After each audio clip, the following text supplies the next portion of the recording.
మనం కొంతమంది వింటా ఉంటాం, ఫోటోగ్రాఫిక్ మెమరీ రా వీళ్ళకి, ఒకసారి చూస్తే గుర్తుంటుందంట అనేది. Is it real or actually exaggeration అనేది డిస్కస్ చేద్దాం.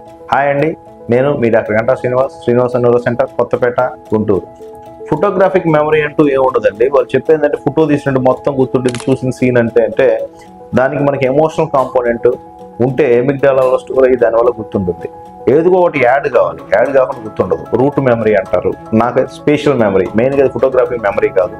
నేను చెప్పినట్టు ఒక పుస్తకం చదువుతున్నాం అనుకోండి, ఆ పుస్తకంలో పైన 91 పేజీలో కింద ఇది ఉంది, లేకపోతే ఈ బొమ్మ కింద ఇది ఉంది అనేది మనం చెప్తా ఉంటాం.